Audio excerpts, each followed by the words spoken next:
Hi, this is Randy Randall of No Age and host of the podcast Hyphenate with Randy Randall. I want to welcome our newest sponsor of the show, DistroKid. DistroKid helps musicians get their music on all the major streaming platforms, and artists keep 100% of their royalties. Hyphenate listeners get 30% off at distrokid.com/VIP/hyphenate. Again, that's distrokid.com/VIP/HYPHENATE. Go get your music streaming everywhere now. I feel really good because I was involved in, I think, this one product that kind of took Line 6 from being the company that made the $300 modeling toy to like a professional level product.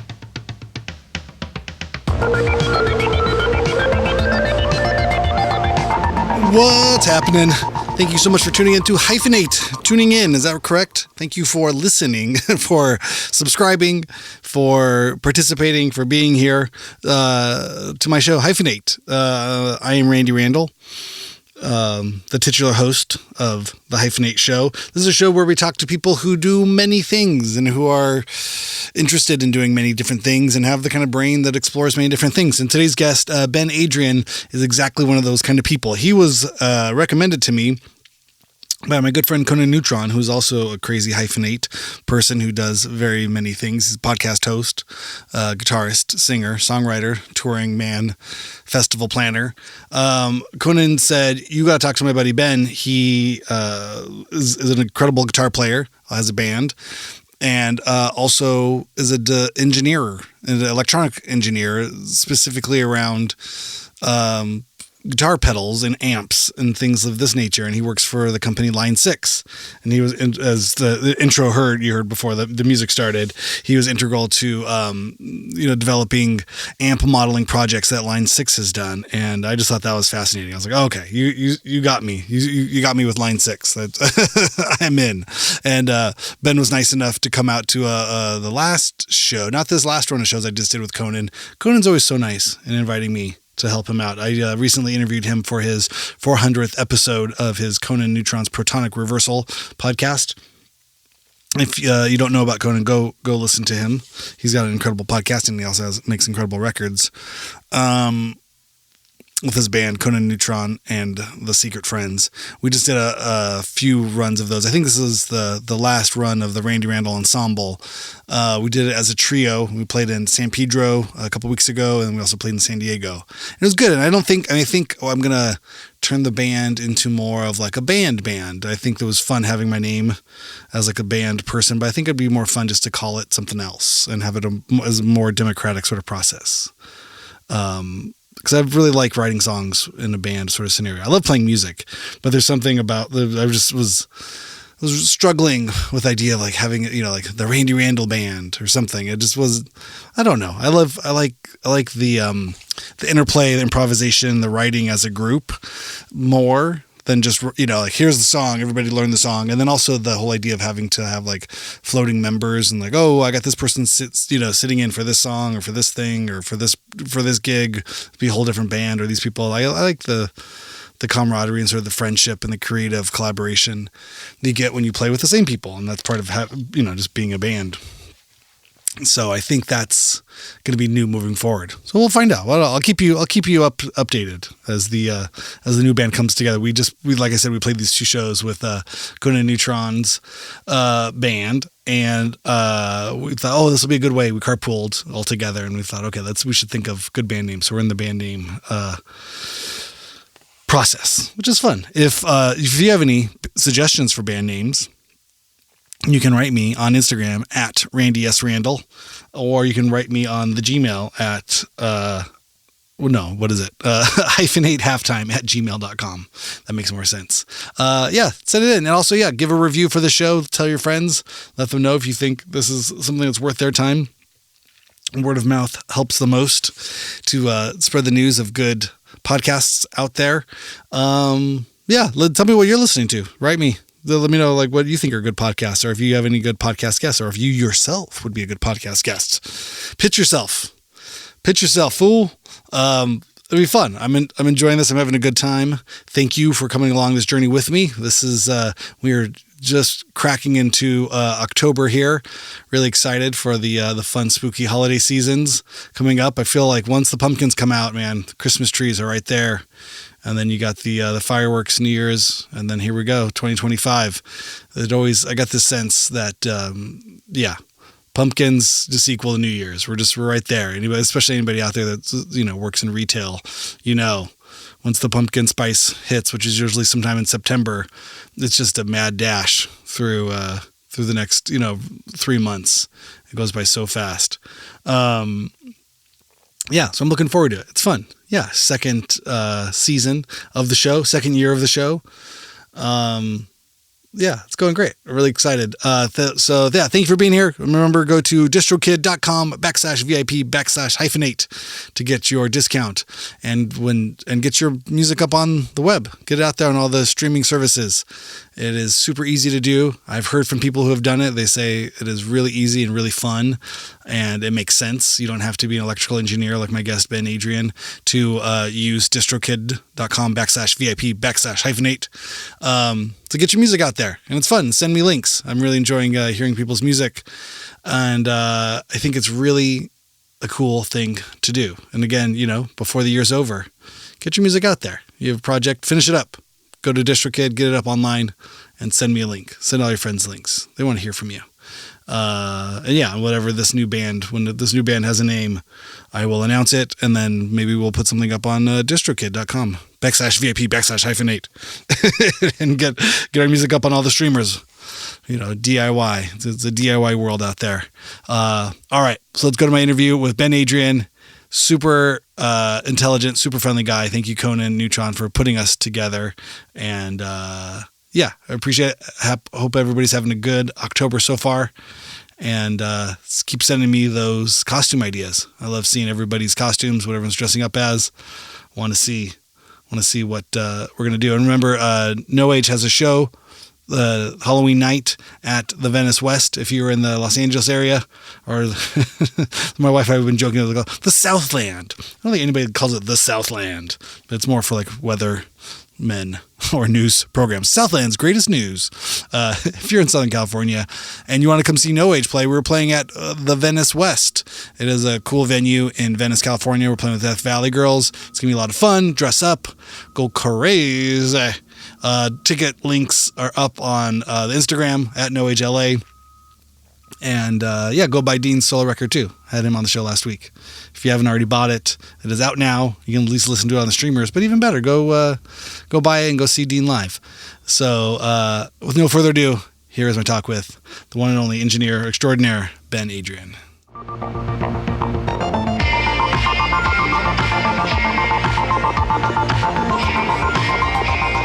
Ben, welcome to Hyphenate. How you doing? I'm doing very well. Thank you very much, Randy. Awesome. Yeah, well, like we were just talking before the mics were on, Conan Neutron introduced us. So I was introduced to you as, oh my God, you got to meet this guy. You got to have him on your podcast. I think that was exactly Conan's words, verbatim. So yeah, that sounds about right. Yeah. So you guys played in the Replicators in a band for how long? You said 10 years or close to? Yeah, it was Replicator, and the band was around for probably close to 10 years. I think I joined in 2001, and then the band ended in 2007. So 6.5 good years of van life, and it was a pretty good band though. We were equally split up amongst what we were good at. He was a gregarious person who could book shows, and I was the person who could fix the gear. It was a good split.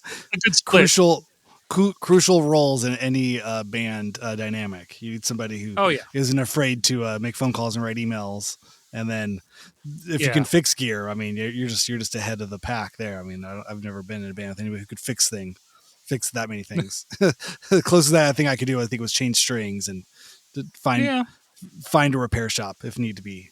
But yeah, let's start back at the beginning. Where are you from, and how did you first get into music and gear and electronics? So I'm from Indianapolis, Indiana, and I was just I was born in 75, so, I was like hitting my music consumption right as I believe they called it college rock back then, before it turned into alternative music, was hitting its stride, and I was like, "Oh, Sort I of. want to play the guitar. It's so This is cool." late '80s REM. Yeah, Maybe. The Yeah. Cure, REM, you Okay. know, uh, all that kind of stuff around the time. 120 minutes. Yeah. I Oh yeah. tape that every Sunday, and so I just wanted to play guitar. So I ended up getting a guitar as a teenager, like everyone does. And but I'd studied some music and I'd taken some music classes, so I kind of tried to apply that to guitar. And then I'm a gearhead in everything I do. If I if I take up a hobby, not only do I do that hobby, but I also get interested in the gear and technical side of that hobby as well. I don't know why. I don't know. It's just how I've always been. So I Where did that started, start? As a kid, even with like bicycles or like toys stuff, or yeah. like what's your I earliest mean, yeah. memory of taking stuff apart? What was that? I don't know. I mean, I kind of took, like, I was always charmed if I could fix something. If I was a kid, oh, this isn't working, and then I get it working again. I did a little bit of some bike stuff. That's actually funny you bring that up. I used to be a BMXer, so in Oh, Indiana cool. you Yeah. can't ride from like November to March. So I would, I lived with my dad. It was just my dad and I in this apartment, a couple bachelors basically. And he was actually a road cyclist, so our dining room was actually our bike storage. Oh, And so cool. every winter I'd lay down a big sheet and I would fully take apart my bicycle and like re-grease and re-lube everything and put it back together. And it was, my winter project. So I think that's probably the earliest thing I can remember is, stripping down my bicycle in an apartment dining room that was just, you know, two two dudes trying to figure out life. Um, That's so cool. I mean, I definitely remember as a kid, the bikes. It was that first thing, really knowing what a wrench was, or getting just comfortable taking stuff apart. It's kind of modular, more or less, and the chain.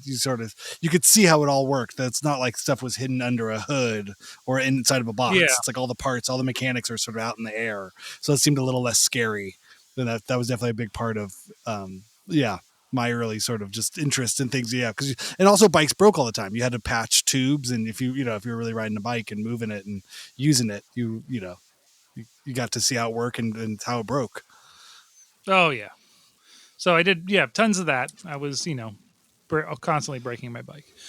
Um, yeah, but then I started playing in bands, and then one day it was like, oh, we want to we want to record music, and we'd always go into some super budget studio and try to record some stuff. And then I was like, huh, maybe if we pooled our money, we could just buy the recording gear, and then I'll learn how to use it, and we'll start making our own records at our own time in our practice space. So I did that, and that's not really fixing stuff, but it's taking on the responsibility of being the technical one. Um, and that just kind of spun off from there. And next thing I knew, I was recording other bands and stuff like that. So, it's anytime there's That's a music in my life or something. Yeah, I buy the gear. that's awesome. What was that first recording setup like? Were we working? Were we a cassette 4-track?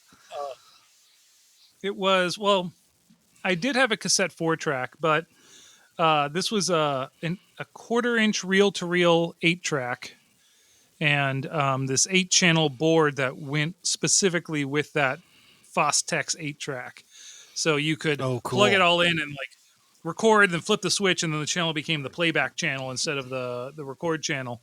Um, and I did a bunch of bands that way, and it was really good. Then I went from that to ADATs, if you Hmm. the worst recording format. Those, ironically, we can come around this later. I work now with people who help develop the ADAT, so it's strange. It comes around, it's like meeting all the people who made the gear you used as a broke punk rocker. So Oh, that's hilarious. I remember when I was 14, I'd been playing guitar for a couple years, and my parents bought me a 4-track, a Tascam MK, 2 at 424, and it was great. But I think the nice people at Guitar Center just saw too parents that didn't know what they were doing, and the kid said something about a 4-track, so they sold them the whole package. I had like, it came with a Yeah. snake, which Ah, for 4 tracks you didn't really need a snake, but like a 3-foot snake, and then I had this box of ADAT tapes that came with it too. Like I got the whole thing, and so the first month was just me figuring out like, what? Wait a second, these parts don't even go together. These guys oh wow. learned a valuable lesson about walking in a Guitar Center not knowing what you're asking about. But I remember, for the longest time, I was like, how do you fit an ADAT tape into this cassette 4-track? I don't think it fits in there anymore. I don't know where it goes. Oof. But yeah, so that's so okay. So then recording band. This is still in Indianapolis. This is Yeah. you're recording bands, doing bands in Indianapolis in the early '90s. Uh-huh. That Okay. was probably mid 90s. So like 95 to 2000 was the learning how to record and always making sure I had a place where I could make a lot of noise and from there it went to I was always buying and selling gear, and I wanted like vintage amplifiers, but I couldn't afford them. So I started like looking in classifieds. There was a few mail order places that sold used gear back in the late 90s. And I found this like just blown out vintage Fender amplifier for like $400. And the guy's like, this doesn't work, right? I'm like, yep, send it to me. So I just kind of bought books and checked out books from the library and, dug up whatever I could at the time and rebuilt this, 1966 Fender amplifier until it worked. Wow. And then it took about 6 months. And, when I was done, it's like, oh, okay. I kind of learned the basics of tube amps. And I always tell people like tube amps are kind of like Legos, like especially vintage ones. When you get inside, all the parts are easy to find. They're easy to see. So long as you know how to drain the high voltage, you really can't do much wrong. I mean, yeah, I guess you could do wrong, but there's nothing that you're going to do that you can't just undo and do again correctly. That's incredible. That's definitely Yeah. I think I had a Marshall Club and Country that I'd bought off of a friend who I think got it from some Weird amp. somebody that had stolen it. Somehow it was like it was a weird thing. Oh, just wow. around LA and Hollywood stuff. Somehow this piece of gear ended up in my friend's. He bought it off somebody who probably didn't need to have it, but he was willing to let it go again. So I had it, and it's great. It was a 410 combo head, but it was a tube amp. It was like my first kind of loud proper tube amp outside of practice amps. But I would take it to the Mesa Boogie store. I'd have to drive all the way into Hollywood from my suburb town east, and just to get the tubes replaced. And again, not knowing anything, but that's so cool. I love the idea of just like, well, I could fix it myself. I could do it. I could learn how to do it. I wanted to ask a little bit about Indianapolis in those early '90s. Who were some of the bands coming out of there? I don't know a lot about that. How would you describe the scene at that time that you were part of? I mean, Indianapolis was. We always joke around because my wife was from there as well.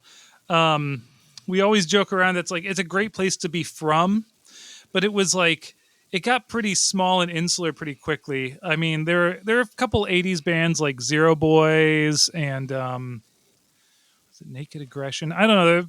There was a small but thriving DIY scene there. And especially in the early 90s, there was this little club called the Sitcom. And it was essentially a space in a strip mall in a bad part of town that someone just rented out. The landlord just rented out to these, teenagers basically to do all ages punk rock shows. And because we're in Indianapolis, it was between like Chicago and Columbus, Chicago and Louisville. It was like 2 to 3 hours from a bunch of much bigger Midwestern cities. And so people would stop there on so we get a lot of shows on like Wednesday nights, on Thursday nights, people kind of traveling through, and we had this club and we just like, okay, we'll give you 70% of the door. Everyone was working there on a volunteer basis. I'm making air quotes. I ran sound, which was Yes. just essentially a vocal PA, maybe a mic and the kick drum. Mainly I could resolder cables if they broke. But so many good bands from like Discord and Kill Rock Stars and like Amphetamine Reptile and Touch and Go even would kind of come through Indianapolis. And if they were too big for that little illegal strip mall place. That there'd be theater shows and stuff. But I got to see so many good, um, like now legendary, indie and punk rock and '90s era bands that are, everyone knows and loves. Just playing Yeah. this little. What were some of the highlights that you saw at the small clubs? Oh God, there was Bikini Kill, Hoover. Wow. All pretty much all the Discord bands that weren't like Fugazi. Fugazi would play the bigger things when they came to Indianapolis. But oh man, who was there was also like the weird West Coast bands like Antioch Arrow and Oh Heroin. yeah. All the Gravity Records bands would come through there. Universal Order, they were from Baltimore though. Yep. Lungfish. I saw Lungfish like 2 or 3 times. Oh, incredible. Um, like all these, kind of, if people are, some people are like, oh my God, that's amazing. Other people are like, who are these bands? But Yes. Yeah. they're just kind of like at the pinnacle of DIY like indie label punk rock post hardcore kind of thing.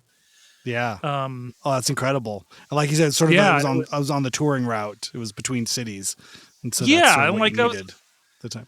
a lot of times it was like, oh yeah, this band's they're playing, they're playing Chicago on a Friday, and they're playing, so and like, okay, well, we'll stop on, in Columbus, Ohio, and Indianapolis, Indiana, and then we'll get Chicago and do like Chicago, Milwaukee on Friday, Saturday, and then it's like back to the small town. Mm-hmm. So, and it was, So, great. It was a bunch of enthusiastic, you know, young kids who were like, well, we can just do this ourselves. Let's just find a spot. What the worst they can do is kick us out.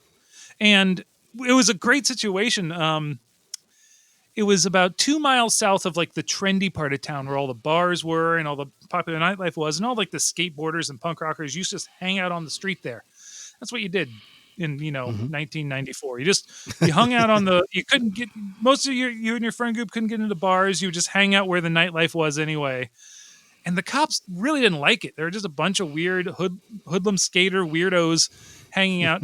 So we kind of took all these, you know, undesirables and moved them 2 miles south to this area where no one gave a shit. Um, and so occasionally cops would drive by, and so long as no one was like drinking in the parking lot and nothing like profoundly illegal was happening, they just kind of let it happen. It was like this détente. They're like, okay, you're not really supposed to do this, but you're behaving yourselves and you're staying out of the where the money is, where people complain about you. So it just went on like that for, I don't know, 2 or 3 years until finally the fire marshal showed up, and then the good days were over for a while.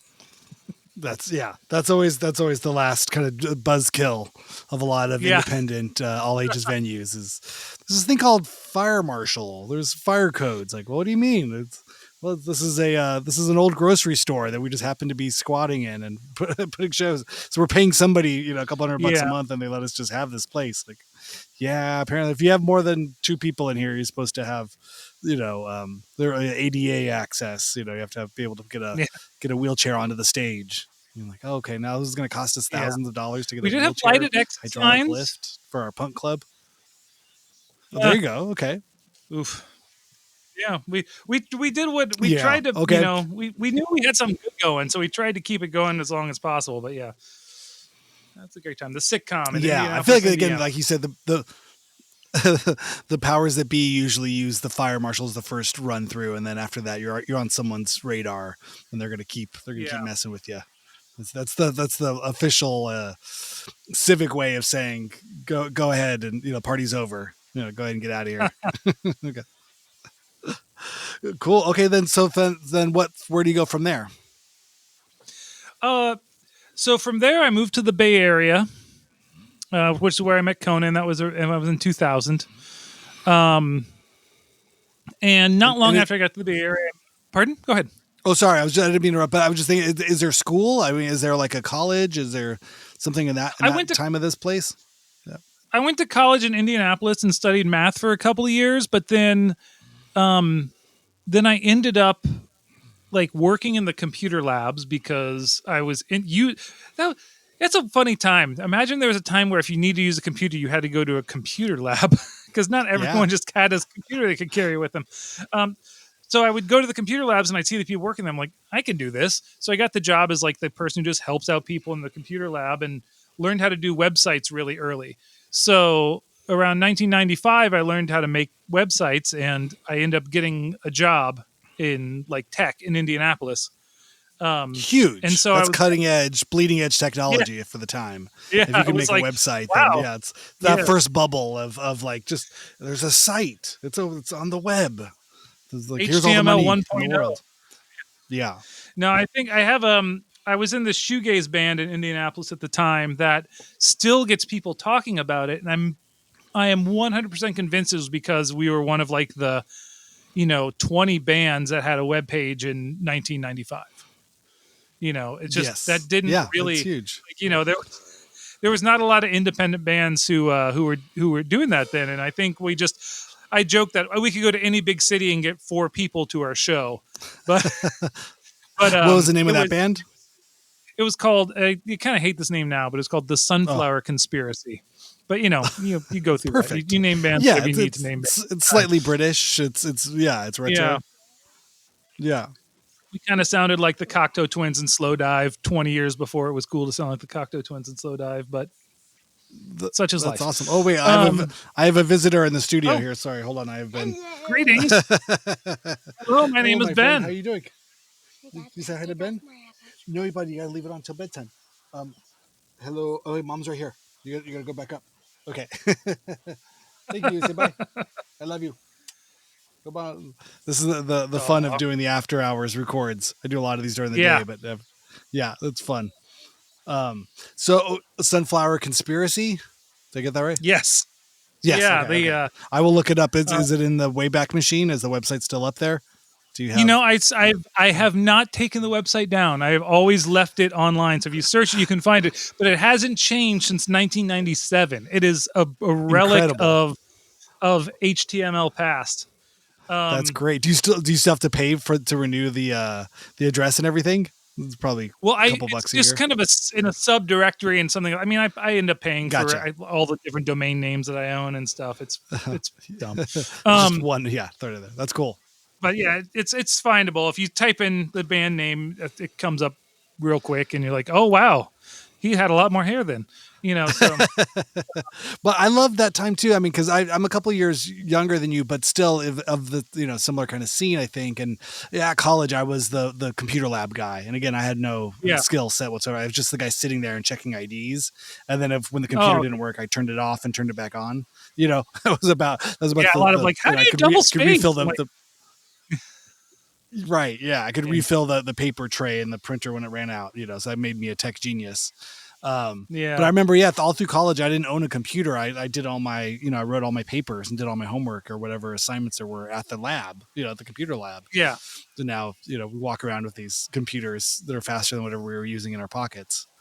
But I remember one of the early sites, Southern Records had a great kind of like HT or like like a Excel spreadsheet sort of thing for touring bands, like all the bands that they distributed. I mean, they had Discord, Touch and Go, and all these cool labels that they distributed, and they would list all the shows on their site. I don't know if that ever came across your desk, but the Southern Records .com or something. Oh yeah. And it was the touring band page was great. It was like the first time. Yeah, and there was all those weird text format like the list or the Midwest shows list, or there are also different things where people Yeah. email your shows to one guy and he puts it on this plain text list, and you can still find some of them. It's amazing. There was one show I went to where I saw like Tar and Shellac in Muncie, Indiana, and I was like, what's the date? And I can just type in like Muncie, Tar, Shellac, and like this archive text-based list. Oh, it was in September of '94. Something like it's just like one of those things. It's incredible, just the archive of it. Yeah. I remember I saw I was interested in Yo La Tengo and seeing Yo La Tengo, and I remember looking there and I saw on the Southern Records thing that they had a live show in LA. with this other band, Superchunk, that I didn't know, I'd heard of, but didn't really know. I was like, that sounds like fun. And it was at a big theater. And so I remember writing the day down and, getting a couple buddies in a car and driving into town. And it turned out it was the premiere party for this new TV show called Mr. Show, which I had no idea. I Oh, didn't have cable. I knew nothing about it, but I think it was the kind of Mr. Show had a budget and they said, oh, let's hire Yo La Tengo and Superchunk to come play our release party. And so we're just a couple, it was like me and two other friends, just some, suburban kids roll up to this theater and like, we're here for the show. Like, okay, go on in, so it just let us in. And I didn't know who Bob or David were, but I remember seeing Janine Garofalo. Like, I was like, oh, that's pretty cool. This is fun. I knew her, but it was great. And then, Bob and David got up and sang, Slack Motherfucker, on stage with Superchunk. And it was amazing. It was one of those things like I wouldn't have been able, it didn't say it was private a party, don't show up. It just said, Yo La Tengo Superchunk this day, this theater. So I was like, okay, it was great. And we're back. Yeah, I'm wondering maybe if we turn our cameras off, we might have less of a lag. I'm seeing we got a little bit of a lag. Yeah, we could try that. I think for me, I think my computer somewhere through hopped to a different Wi-Fi network. Oh, so okay. Now it should be good. Oh, okay, cool. Yeah, this is fine with me. Yeah, go back into invisible mode. Okay, this is perfect. Sweet. So you're making websites, and then is that what brings you out to sort of the proto Silicon Valley at that point, or what? It was kind of, it was like everything. It was, I was involved with this lady and she had lived in the Bay Area, and she didn't want to be in Indianapolis anymore, and I was like, okay, Indianapolis was an inexpensive, easy place to live, but it wasn't really challenging that much, but I was kind of getting comfortable, so it was kind of the perfect time to eject, cast your fortunes to the wind, go west. So I went to the Bay Area. I got a job, making websites for an ad agency. By this time, I guess I'd pretty much dropped out of college, and got laid off from that job. Joined a couple bands, one of them being Replicator that we talked about, and then got another job at Tech, and then got laid off again right before I was about to go on tour. So that's fun. I got back from tour, and I had friends who worked at a recording studio. So I'm like, do you think I could start doing sessions there? Could I, do whatever? I have a bunch of, I've recorded a bunch of bands, and so I kind of got pushed around a little bit, and then finally they actually offered me a job. So I was doing like office manager stuff at this recording studio that was also a CD broker. And then, on the weekends I would try to record bands, and it was hard. Like it was, which part of it, the actual recording of it, or the kind of getting the gig? It was like hustle culture before it was called that, It was just I was at the level of a recording engineer where I was not recording bands who would be like, oh, we're going to record an album over 2 weeks. And like, we have all the whole day off, it was always like, we want to make an album. We all have jobs.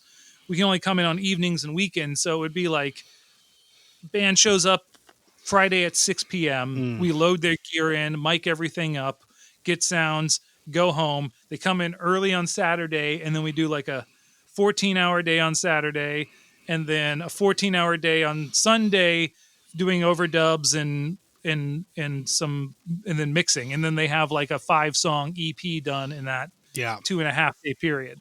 And it was brutal. It was and that was like everything I did. So it was very rare. So I kind of got the guy who did mastering to show me like the ropes and how they approached audio mastering.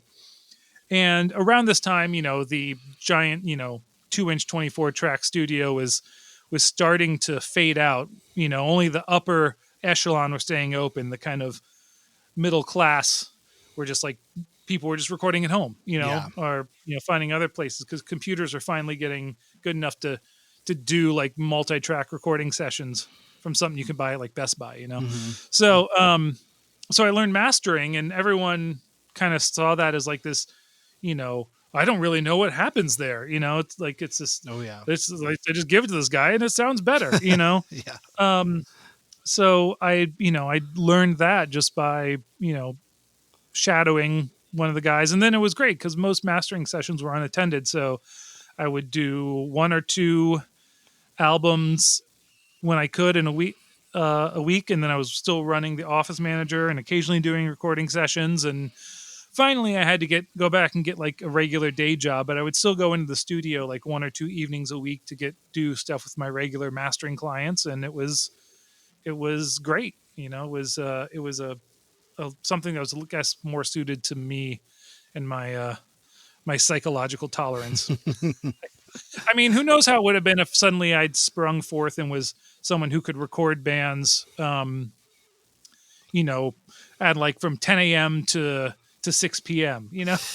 Right. During Yeah, it's during the one little difference. You had bands that had yeah, enough money to just do it professionally. I think that's always a challenge. You know what I mean? I think the whole music studio thing, even it's always in constant flux. I think I don't know if there was ever a good time to yeah, own a studio or run a studio. It seemed like yeah, and it's always a challenge.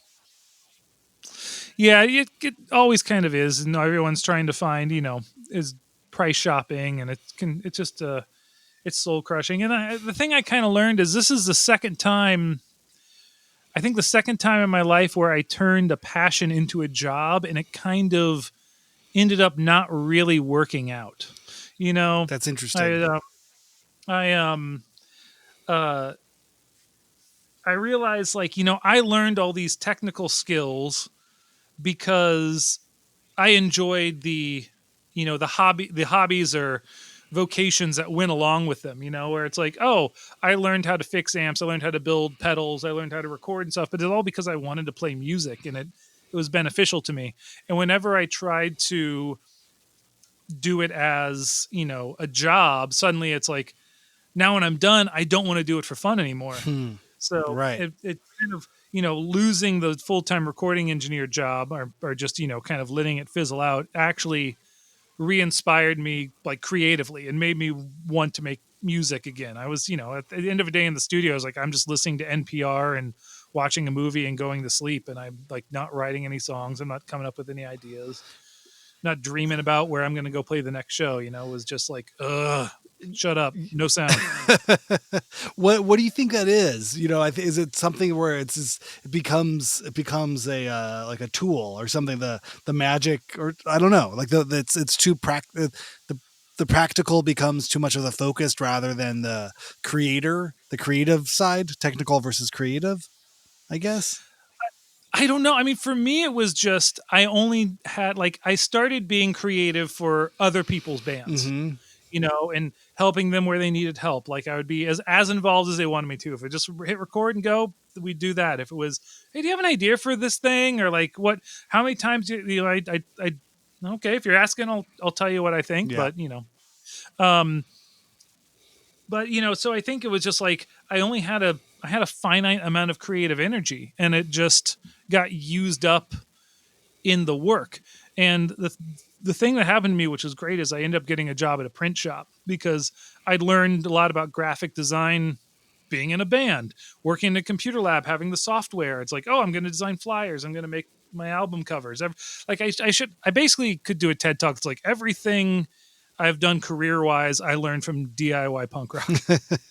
Yeah. Um, Well, I think that's one of the kind of driving forces behind the theme of this podcast, the hyphenate idea is anybody who's really played in a band for more than a year has worn so many hats in doing that. I mean, you're marketing, like you said, graphic design, it's publicity, it's tour managing, it's all these other, just the host of things that have to just get done in order to keep a yeah, band rolling down the road. exactly. Yeah. Yeah. So I got a job at this print shop, and I was just doing what they call digital pre-press, Mm. which means that, and it was this was the Bay Area, so it was a lot of food and wine labels, like these small boutique wineries and stuff. And I would get a job from a client. It'd be like, oh, here's all the things that are wrong about it where it won't really print. Or like, here's a logo, we need to fit a 4x3 label or something. So I'd get this little thing, and I'd adjust it, arrange it, do whatever needed, do color correction and stuff, set it up for the printer, run off a proof. Okay, next job. And it was very production line, but it was great because everyone was like a little puzzle, and it was engaging enough that I didn't hate it, but it didn't use the same creative part of my brain that I used when I made music. That makes sense. So when I was done with my workday, I could go to the practice space, and then I would, play music with friends, record stuff, work on projects, work on, mixing projects for friends, work on whatever. And it was, I did that for, I don't know, 5 years maybe. And it was great. It was a really good time in my life where I was more productive than ever. And I didn't hate my job, but all my bands were productive. It was great. It worked out really well. That's incredible. And then is this replicator time as well? Yeah. Yeah. This was Replicator time as well. Then the last few years after, Replicator just kind of, I don't know. It was me that I quit the band, and Conan and Chris, the other guys, just decided they didn't want to continue on with it. And we kind of think we all want to do different things. We were kind of at that point in the band's career where you're starting to bump up against we've done this and we've done these three areas where we kind of all like what it is, and everyone's kind of pushing another idea, and there's always one vetoing it. And this kind of got to be there were, sometimes more vetoes than excitement. And so after that, for a while, I was like, you know what, maybe you guys need to do your thing and I'll do something else. And we all end up being friends and playing music again together. I've worked on some of Conan's projects, and Chris and I end up being in a band called Cartographer for a number of years. Cool. And yeah, but it was that was that until I moved to the Los Angeles area. Yeah, I mean, it's so interesting, especially within the three-piece sort of setting. I mean, I've been in a duo for a number of years, and coming out of a three-piece, and it was the three-piece never really worked as a true democracy. I think it's probably closer to what the actual government situation is, where there's it's literally like the most simplest form of politics. Two people, you have a relationship, it's a friendship, it's you gotta have two to dance, otherwise you're just by yourself. But with three, then it becomes, well, hey, you make alliances. Come on my side for this one, and I'll get you back on that one. And but now you switched. He's on that person's side. Who are the two warring sides, and who's the middle decider in the middle? At least that was my experience. Where I think Dean and I had a mutual friendship with the drummer. That he was friends with the drummer, and I was friends with the drummer, and the drummer brought us together. And then so it was always, it was one of his songs that he wrote with the drummer. It was one of my songs that I wrote with the drummer. So I'd play on his song, he'd play on my song. But it wasn't until it was just the two of us, we got rid of the drummer, that we had to actually play music together. It was for years of playing music. It was we never wrote music together. And so that's sort of made it feel like fresh again. But yeah, I think when talking with Conan, I feel like we probably crossed similar paths. The band before No Age was called Wives, and we were friends with George Chen up in the Bay Area, and knew was that Hail Zukas? We did some early shows with. They were members of all kinds of other bands up in that Bay Area around that time. But it was sort of in that sort of noisy sort of punk DIY world. I remember that whole thing going on. Yeah. Yeah. So we probably, it was funny when I started with Conan, because he was so sure. He's like, oh, well, I did all these things. I was like, well, I don't know. Yeah. How did we never cross paths? Sounds like we were, standing on the same corner looking in two different directions, but it must have been right around the same place. Cool. So then what happens after that? The band is no more, and you're still in the Bay Area. What does that bring you down to Los Angeles, or where do you go from there? So I stayed in the Bay Area for a few years after Replicator, just kind of working. I was, by that time, I was starting to build my own effects pedals, and I was kind of thinking I was going to start my own company. What kind of effects pedals? What sort of stuff were you doing? Just like, it started off with easy stuff like distortion pedals, and then I started, messing around with other things, but.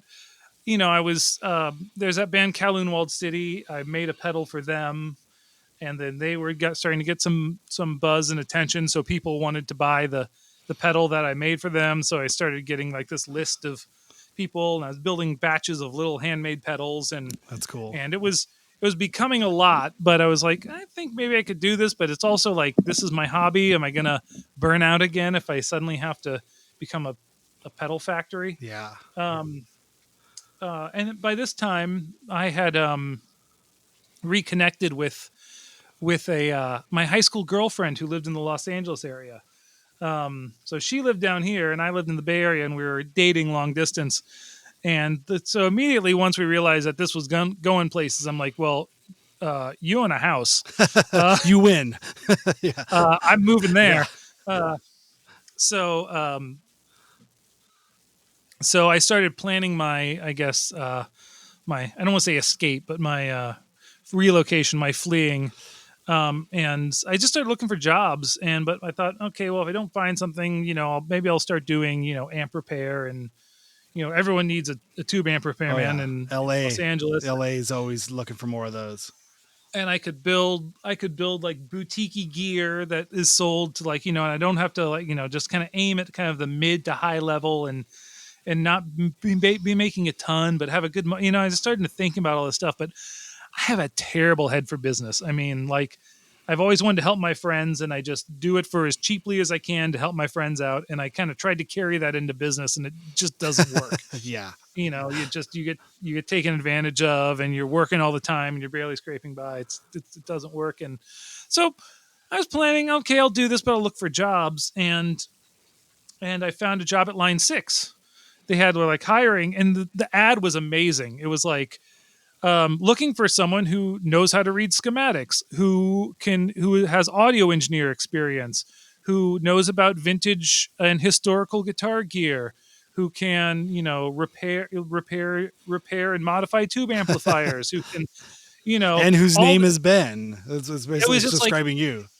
it was basically everything I'd done for fun in my bands and in my and just personal gear life for the previous 20 years.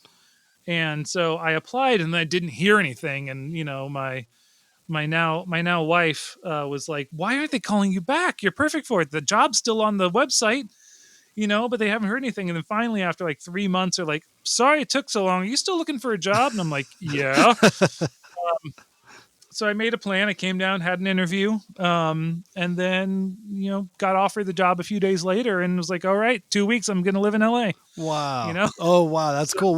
What part of town? Where are they at in Southern California? So I told my now wife that, oh, I'm looking at this place in LA. It's so cool. She's like, awesome. Where are they? And I'm like, they're in Calabasas. And she's like, oh, that's not LA really.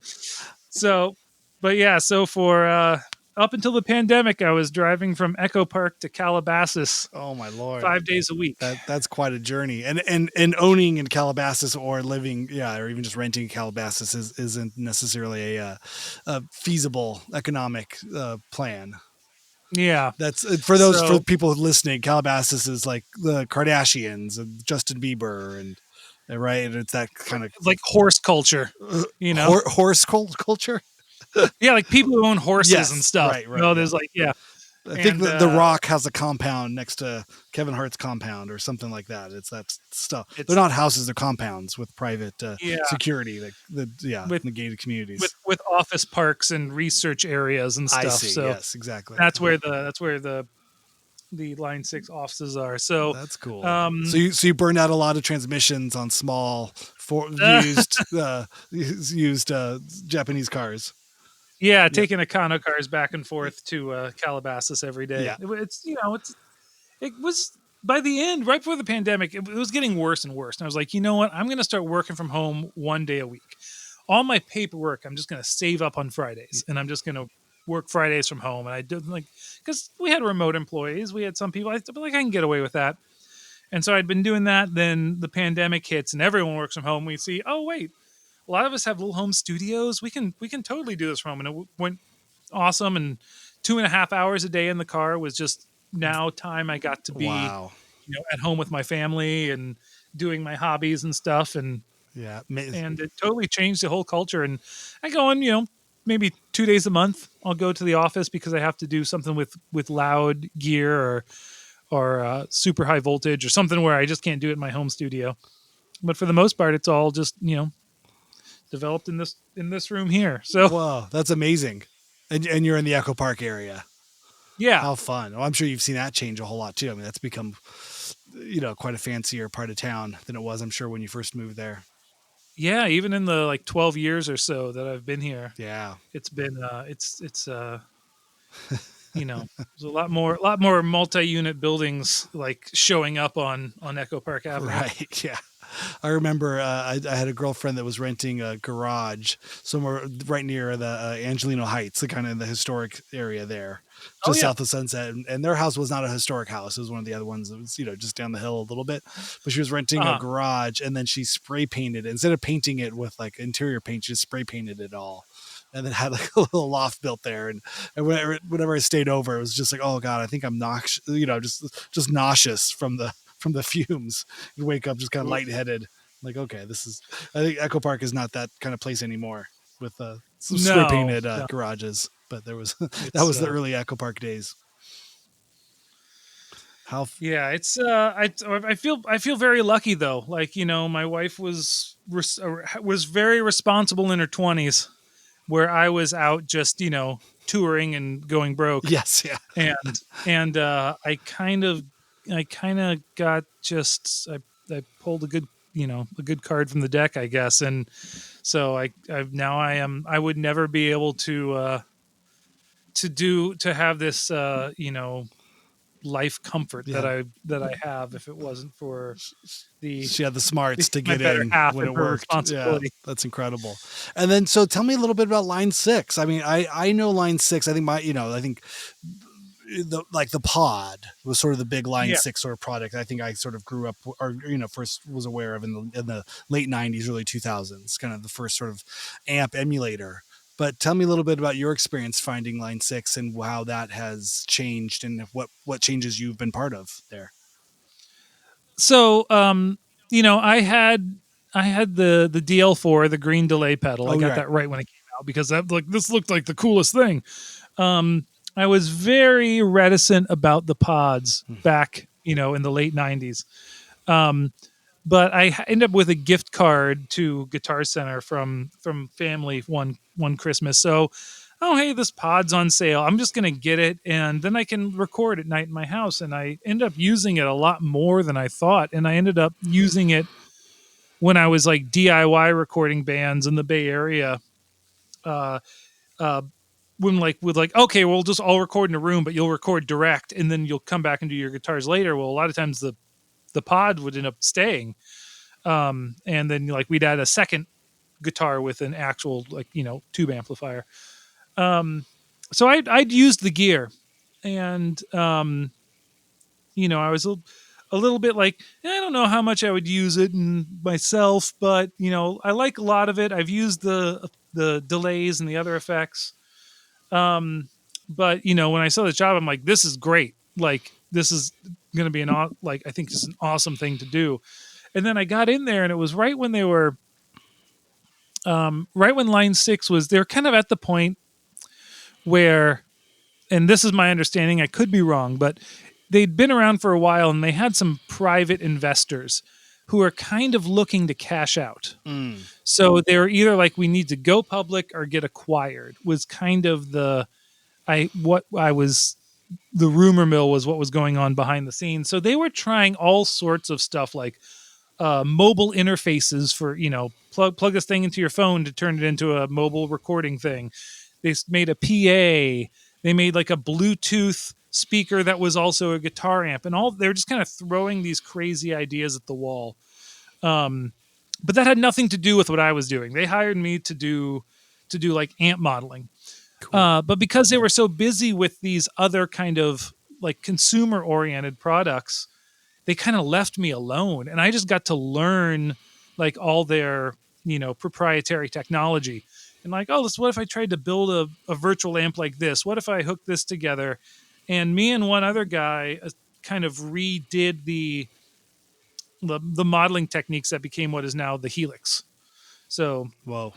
There's this product called the Helix, and there's Yeah. like the HX Stomp and stuff, and it's like the latest version of modeling. So we just kind of, they have a really great setup there, and like I was kind of surprised. I expected it to be much more computer sciencey, but I expect a lot of people think it's like that. But there were DSP engineers and coders who did stuff, but then there was a lot of people who just knew gear and really knew like vintage gear and old gear, and we would work together because the DSP people didn't have 20 years experience taking apart amps, and the people who had been like taking apart amps and doing the like analog repair stuff couldn't code, that was my position. So we kind of worked together, and I'm like, I need to be able to have this happen to the audio signal at this input level and this to control this thing. And then they would go off and they'd code the thing, and they'd give me a little like DSP block that runs in the software, and I'd be able to implement it in and then,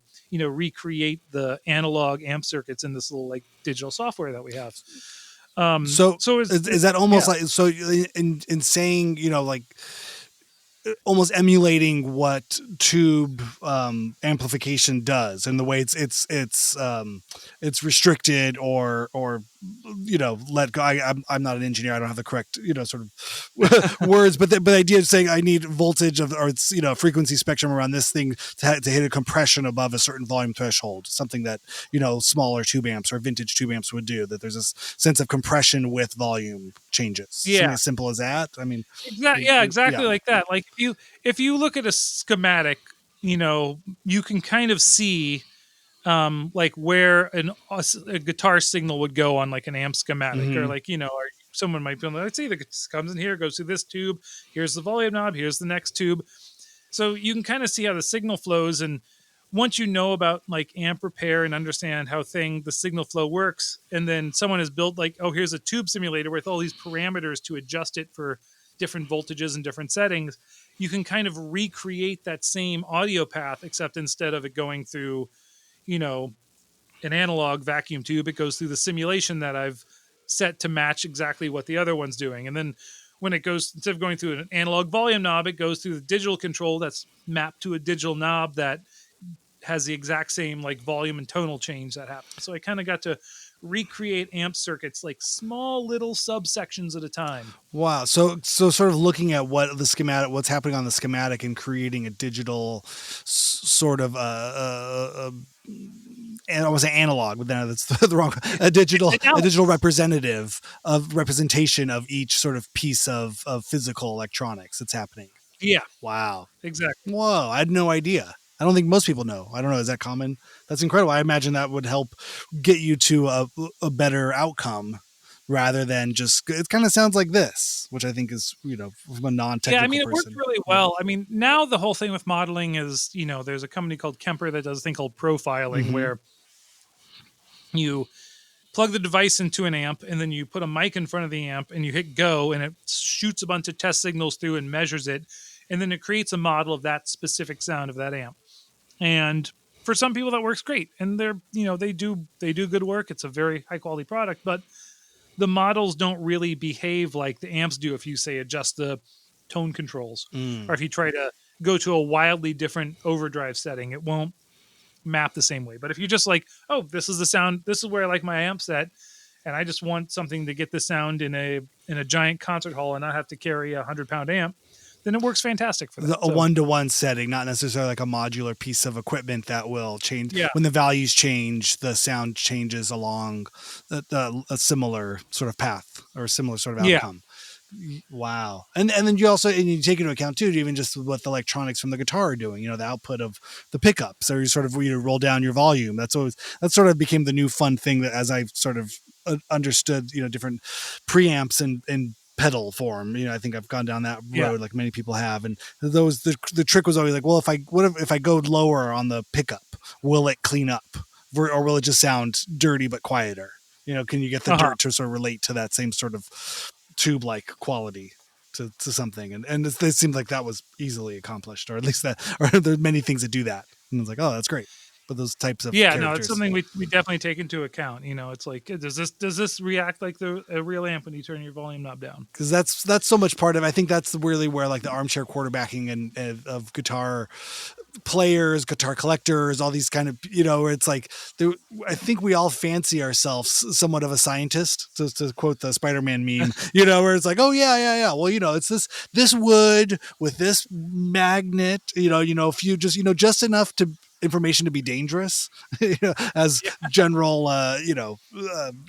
whatever, guitar players. They like things. They don't know why they like them, but they know that they like them because whether that's their favorite guitar player had it, it's a cult of personality, or it's just their youth. They're recreating something they did when they're teen years, and they don't know why it was good, but it reminds them of that, or whatever people's motivations are. But okay, this kind of neck with this sort of wood and this sort of thing, and then you plug it all in, and then you just obsess over whether or not it sounds like it. And the weather must be different today because it doesn't sound as good as it did yesterday. That seems to be the 90% of how most guitar players think about their tone. There's chasing the tone, right, of something that only lives in their head.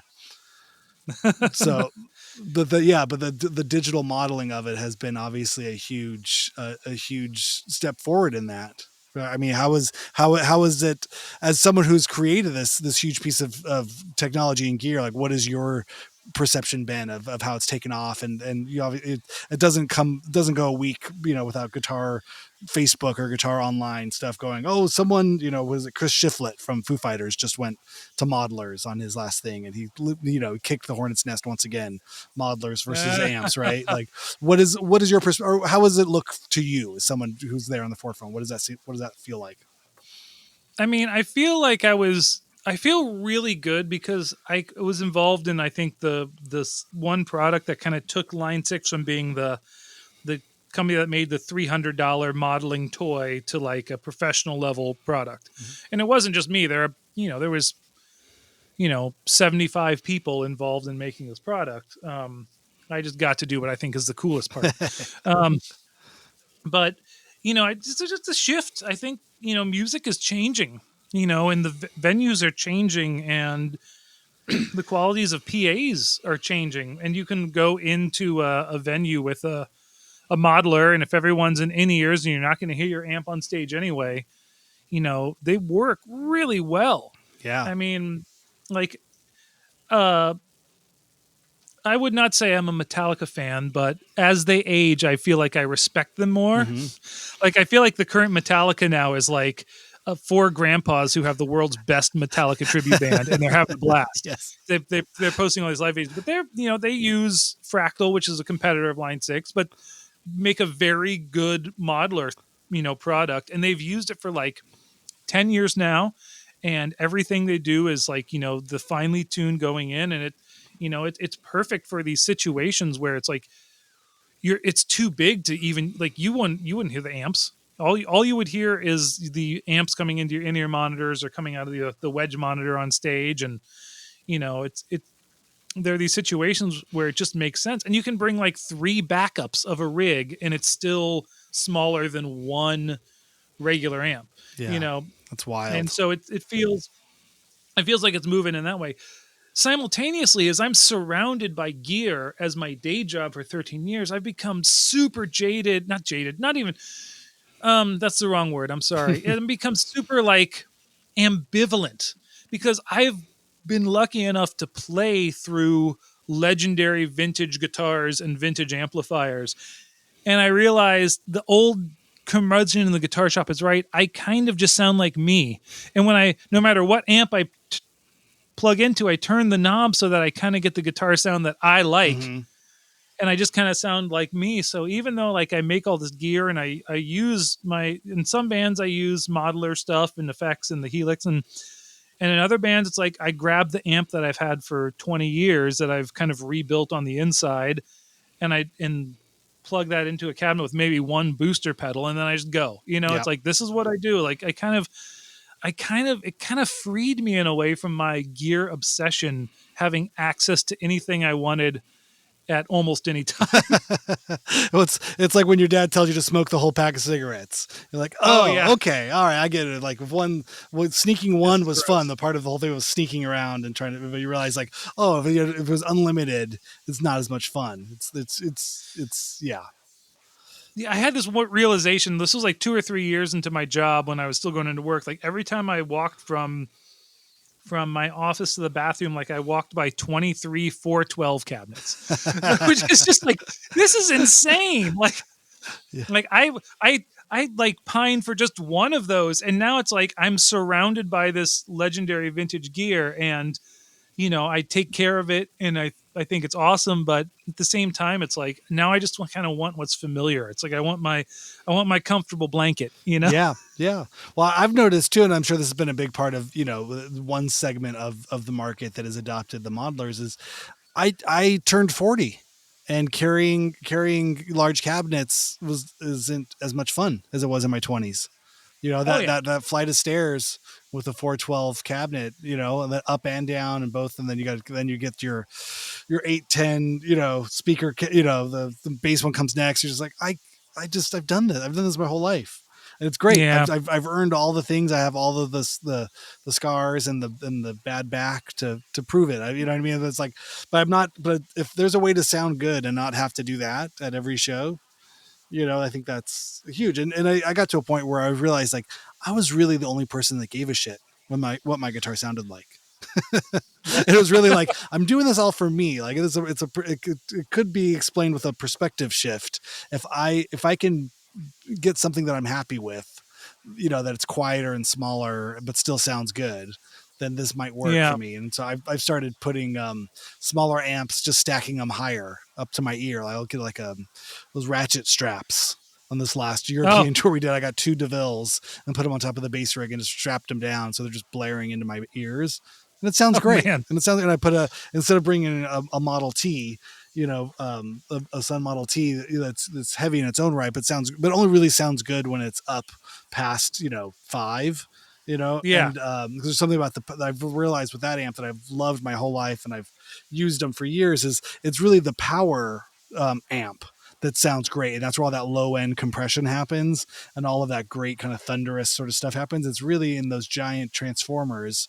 And the power amp stuff goes out of the preamp itself is kind of a relatively fuzzy, fizzy, sort of messy, high gain side, which is cool. It has its own power. It has its own interesting tone, but that without the power amp, it isn't much to be, thought of. But when you put that power up, but you really need it loud, I guess is what I'm saying. Physically, volumetrically loud to come out of that amp sounds great. Anything below 3 on the power side just doesn't. It sounds quiet. yeah, Everyone else is happy because it's quiet, but the whole pants leg vibrating kind of feeling you get from a full stack with a Model T on it, you just don't get at low volumes. That's just part of the. But anyway, so that being said, so I was like, okay, I can figure out how to do this. I can get a pretty blown out high gain setup through a small amp shooting directly into my ears, and I'll be happy.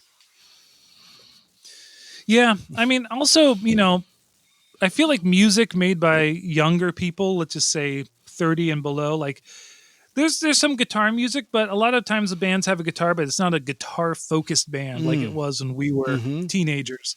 And so, like a giant amp is like not necessary to be heard in these like dingy clubs or whatever. And Yeah. so yeah, there are people now who have played guitar who have either played through like 20-watt or less amps or direct in modeler situations, and that's just kind of how people see making music now. So it's just kind of the paradigm. There's nothing really right or wrong about it. It's just, especially if you're in a band where someone has a synth on a laptop or Mm-hmm. backing tracks or something, and you kind of have to level the band to the quietest instrument in the band, and it's usually someone trying to reproduce something electronic. So if you're at that level anyway, modelers make sense. Yeah. No, I remember thinking early on too, like just doing tours or doing fly-ins, and people are having to get around in the back of Ubers, or Yeah. taxis. I've trying to shove a Marshall 412 in the back in the trunk of a taxi is pretty hard to do. But throwing a twin or smaller, a little Princeton back there Yeah. and get to your gig is a lot easier. And especially when you think about younger people, it's like some of the realities of it. Not even owning a car, that type of thing. It's just like, oh right, this is a whole different world. You don't have to own the van in order to get the gear that you own to go to the thing. It's part of it's just like keep it light and simple and affordable. I remember when Replicator played New York City the first time, like backline culture that had never Oh God, yeah, we're all going to we share had never this. been in a Yeah, situation where that existed, and we roll in and they're like, well, we really would like it if you just used our drum kit and amps. And like, well, we're why like, do we even show up? We brought this gear across country for what? so, we did a kind of a 50-50 thing where we used some of their stuff and brought in some of our own stuff, but it's like, oh yeah, I guess most people who are playing in bands locally, like, they just bring in their guitars and a few pedals. Yes, I guess that makes sense. So, but use being from either the Midwest where everyone has a basement or California, it's just like never even dawned on me that that would exist. yeah. Oh, I know. You have 5 different drum kits all being set up and broken down at any point of a show. Everyone's putting them all together. Yeah. It's wild. I remember when we went to Japan, we found that was a lot of the case there too, and but it was always like pristine, brilliant gear, like really nice things. Mostly a Roland jazz chorus, but Yeah. but How many different JC-120s can you play through yeah, with it? but it all looked great, and everybody was happy to help you set it up and everything. But it was the fly-in stuff too, so it was, yeah. I think outside of modeling, I'm so curious. I mean, I'd love to go further down that pathway, but I think I just had an amp I loved. I just loved that Model T, and I loved those old Sun products. I would use a Model T and then a Beta lead, and then with an Ampeg bass amp, all at the same time, just blaring. And Oof. yeah, exactly. It was that. But then realized like, okay, if I was trying to get that stuff sounding quieter, I just went through myself pre-pandemic, into just what are the good like preamp in a box sort of products out there, and there's it is a wild world, and I really gave myself over to the experimentation part of it, and I'd A/B against the amp setup where I liked it and try to find things that worked, and there's tons of it. There's tons of it out there. Then there's a whole other world of tone that maybe even beats it in a weird way. It's like, whoa, okay, the versatility, the different sounds and what you can kind of get out of stuff. And I just appreciated just separating that part of it, the power amp versus the preamp. Like, oh, okay, you can do anything with this. This is your tone, and then just make it louder. And that was never the sharpest tool in the shed. Nah. But I'll learn one day. It's one of those things, it's like, okay, I'm not afraid to learn. It's just going to take me 10 or 20 years. Well, Ben, thank you so much. I really appreciate you taking the time to come on. I mean, I think there's a million other things to talk about, but most of it's just going to devolve into 70s Gibson guitars or other, well, thank you for having me. I hope we didn't go too off the rails. No, this is great. This is into the minutia dirt. I love it. Stuff. No, more minutia. I mean, I feel like there's still a million other questions and thoughts, here, but we've blown past that hour without me noticing. I'm rambling on. Oh yeah, tube amps. But where do you like people to keep up on what you're doing? Do you have any personal projects you're working on, or anything else you like people to know more about? Well, my latest thing is I have a recent band that started playing called Zach Dracula. Nice. Which it's a divisive name. Some people love it, some people hate it.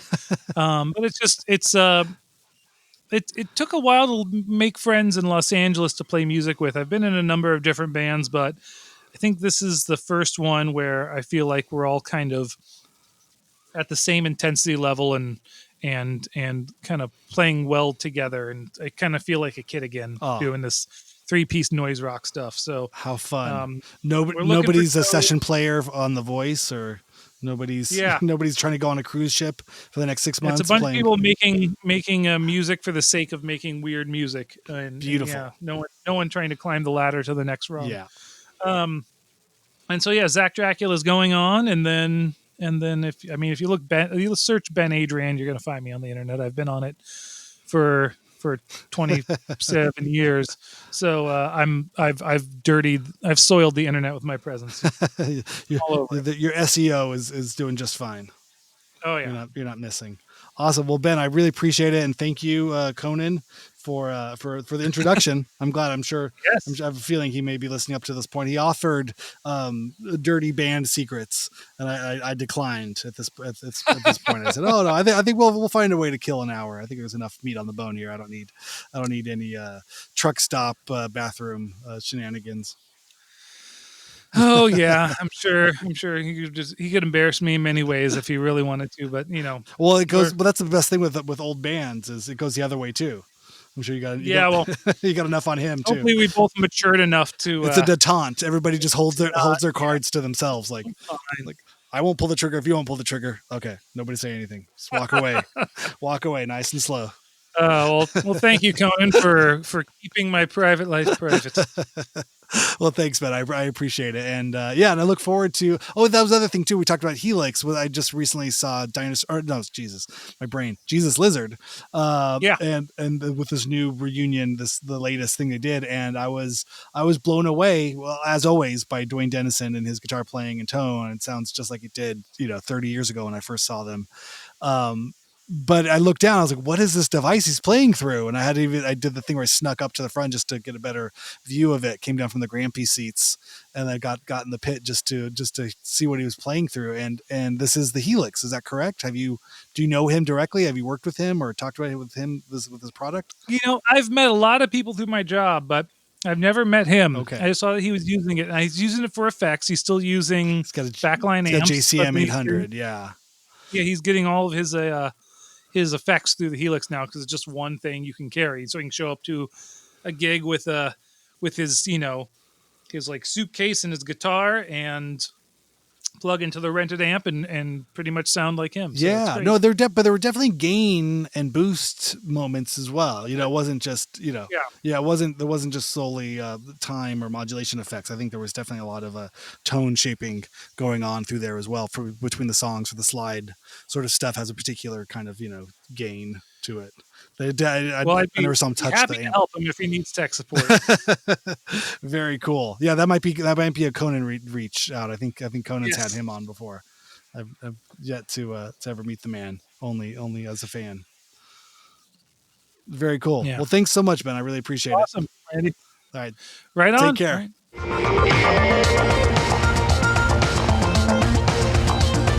Woohoo! All right. Ben Adrian, thank you so much for coming on the show. That was an awesome conversation. I was so stoked to get nerdy about all things guitar. And don't forget, go to benadrian.com. That's benadrian.com to find out stuff he does with pedals and guitar. And you can also he has a WordPress that's really awesome, benadrianaudio.wordpress.com, where he talks all things bikes, guitars, pedals, and amps. You can also find Ben Adrian on Instagram. You just look up Ben Adrian. It's BenAdrian. That's also where he posts about his band, Zach Dracula. Perfect band name, perfect band for the October spooky season. So everyone, be safe out there. Send me costume ideas. Send me music ideas. Just hit me up. I am at Randy S. Randall on the socials. You can also write into the show hyphenate halftime at gmail.com. That's hyphenate halftime at gmail.com. And let me know what you think. Let me know what you're up to. Send ideas. It's a lot of fun to hear from y'all. And thank you again, Ben, for coming on the show and talking about all kinds of fun, nerdy stuff. That's right up my alley. That's the Hyphenate way. And thank you, Conan Neutron, for recommending Ben. It was a pleasure to talk to him. We'll be back on Monday, where myself and Mr. Aaron Farley will talk about this and probably 10 other things that have nothing to do with anything, as we are wont to do. Because that's how we roll here.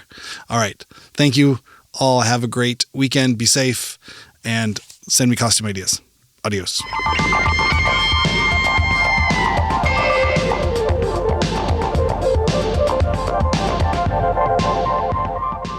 That's probably the earliest thing I can remember is, stripping down my bicycle in an apartment dining room that was just, two dudes trying to figure out life.